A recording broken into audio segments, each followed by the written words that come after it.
Welcome to Hamburgers and Horror, the home of meat, monsters, and murderous cannibals hoping to chop you up. I'm Noah Hook, and today we're looking at Leatherface.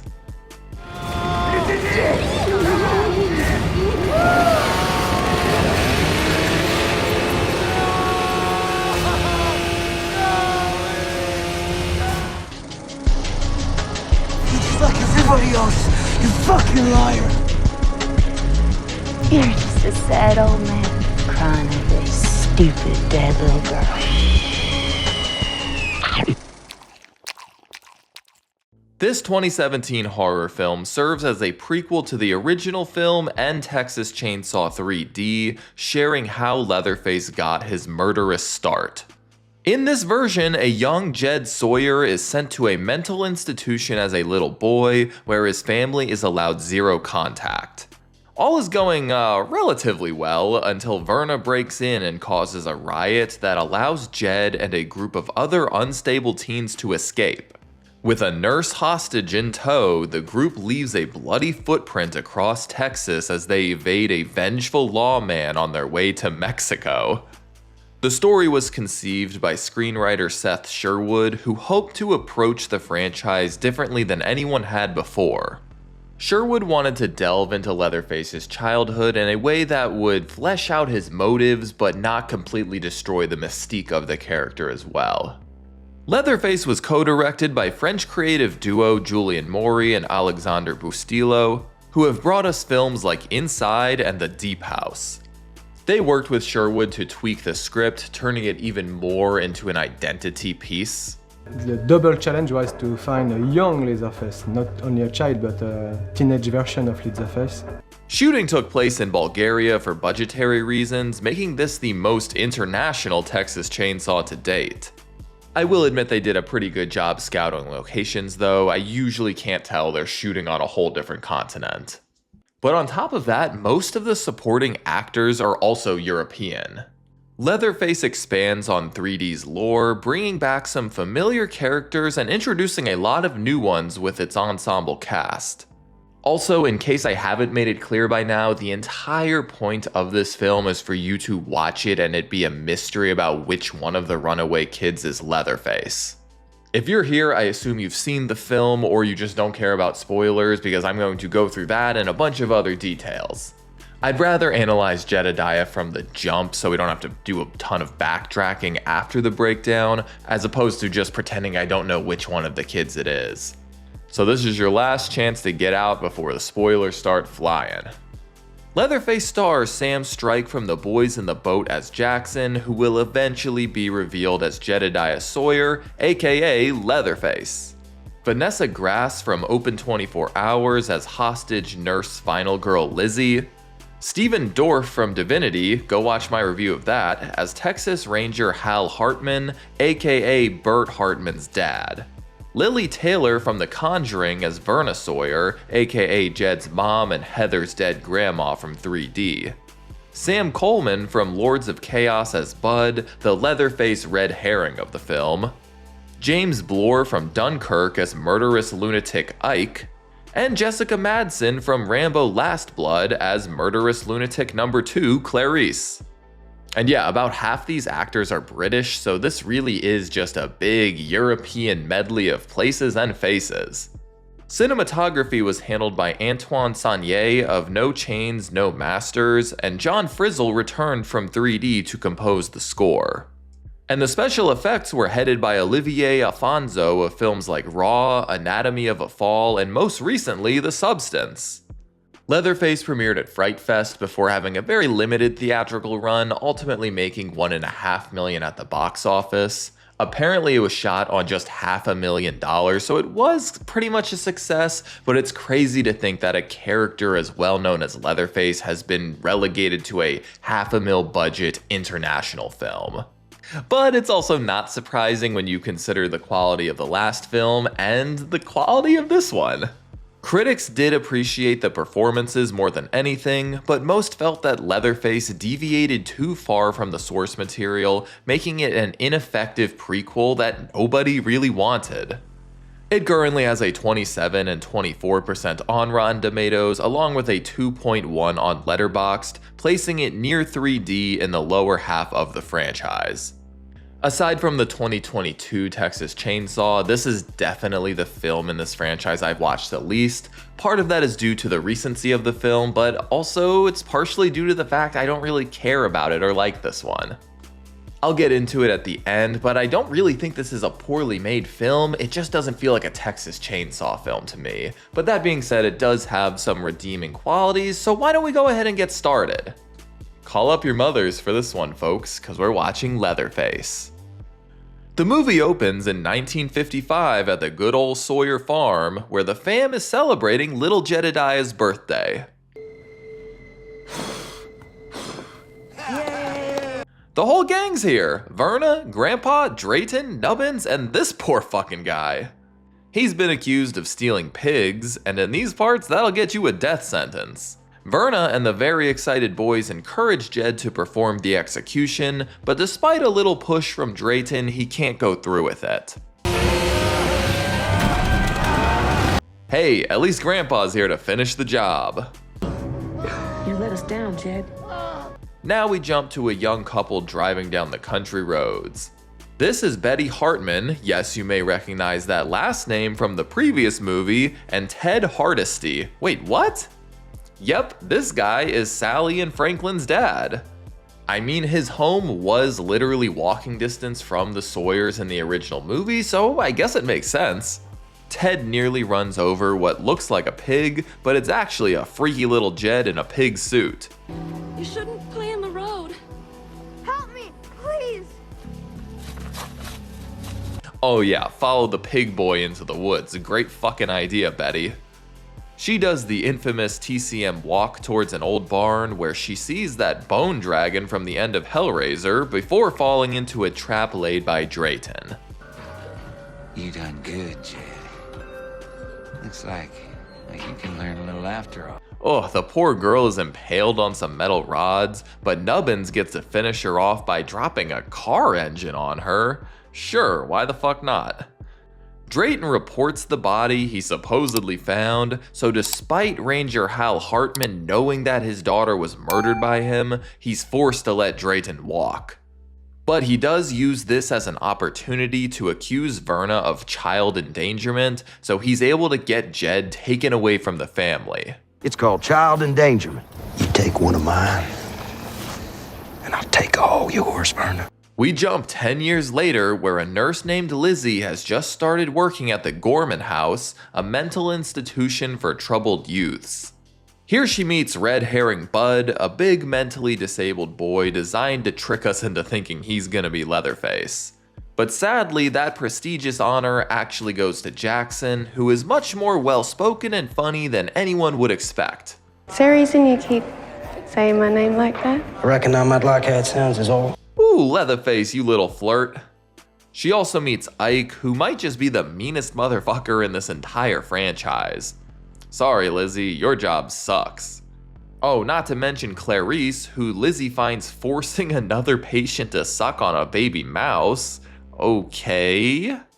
Jackson also warns Lizzie that this place isn't for rehabilitation like she thinks, inviting her to check out the ECT chamber tonight to see for herself. The hospital director, Dr. Lang, is visited by our homie Farnsworth and the newly married Verna Carson, who is hoping to visit Jed. Lang puts a stop to that with some legal technicalities, saying that they have no idea which kid is Jed because he received a new name when he arrived, but that doesn't stop Verna from starting her own side quest through the hallway. She mollywops a nurse and bitch slaps another as she rushes into the patient quarters, waking up the disturbed children with all her hollerin'. She's ultimately wrangled by some orderlies, but this ruckus causes an all-out riot with the patient stealing the keys to escape.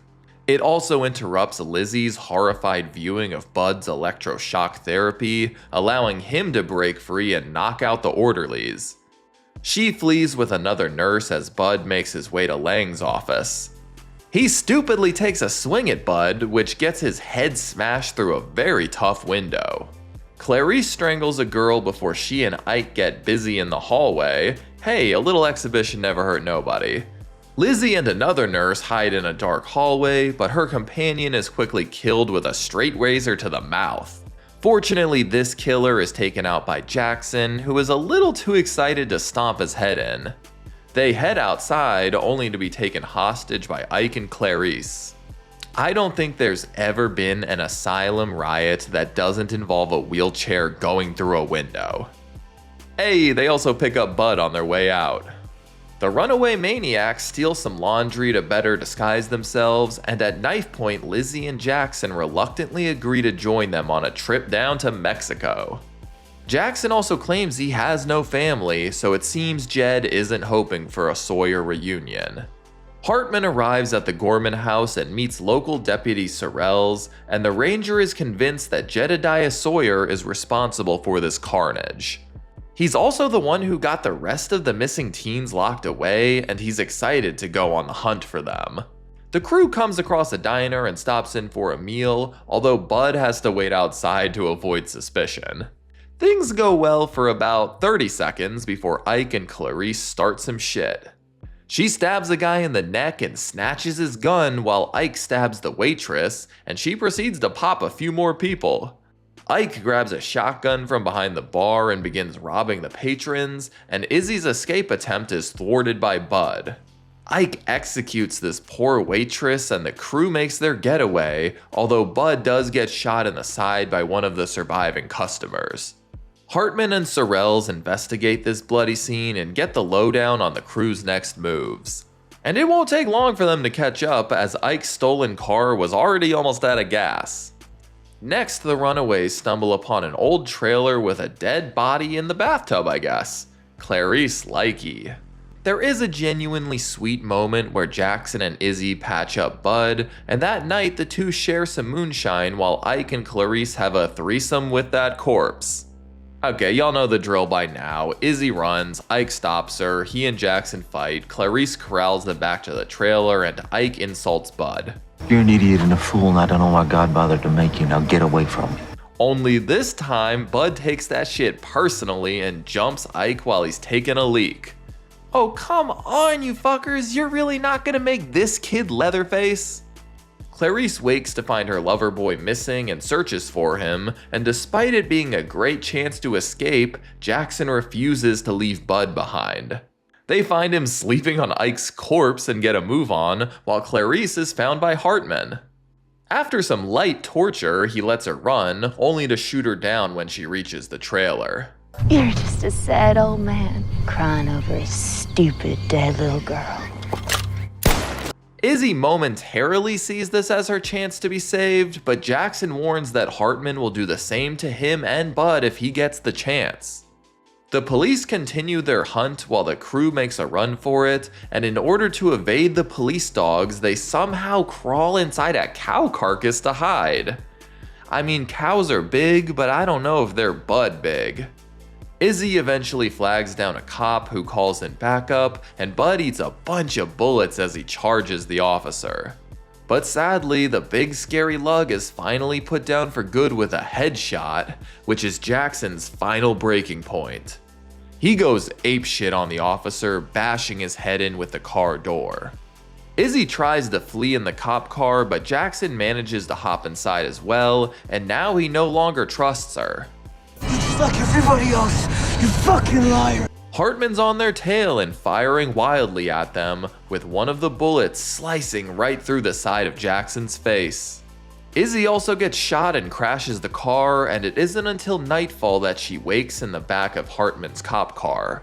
She manages to call Sorrells via radio, sharing that she's outside a particular old barn. Hartman plucks her out of the car and makes the big reveal that Jackson is in fact Jedediah Sawyer. I mean, yeah, he's the only one still alive. Hartman's got him dangling over the pit he dropped Betty into 10 years ago, and it's finally time for justice to be served. So it turns out Sorrells has been giving Verna info under the table, so he swings by and informs her that Hartman has Jed at the old barn. He's repaid with a stab wound and being used to feed Verna's pigs. The Sawyers arrive and overwhelm the overconfident Ranger, taking him, Izzy, and a very fucked up Jed back to the Sawyer house. Verna stitches him up and puts some Hannibal Lecter looking muzzle on him to keep his face from falling apart. Hartman apologizes to Lizzie for almost murdering her, which under these particular circumstances is enough for them to team up and try to escape. They're quickly captured though, and Jed makes his grand entrance. Honestly, it's a pretty good Leatherface. With a few encouraging words from Mom, Jed now has it in him to rev up his saw and hack Hartman to pieces. Lizzie makes a run for it into the woods with all them Sawyer boys giving chase. Ah, damn, the poor thing steps in a bear trap. That fucking sucks. Lizzie tries to pull on Jed's heartstrings to get him to let her go, but Verna shows up in time to tell him to kill her. Lizzie's kind words almost work for a moment, but then she fucks up and insults his mommy. This isn't you. It's a crazy mother. Womp womp. The next day, the Sawyers feed their victims to the pigs, Grandpa takes a nap, and Jed makes his very first skin mask out of Lizzie's face. Oh yeah, Leather, I can tell you're gonna grow up to be a real lady killer.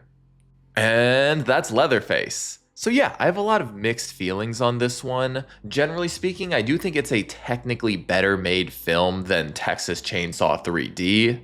The cinematography, set design, and acting are all a step up, and this is definitely one of the better looking TCM films that we've gotten.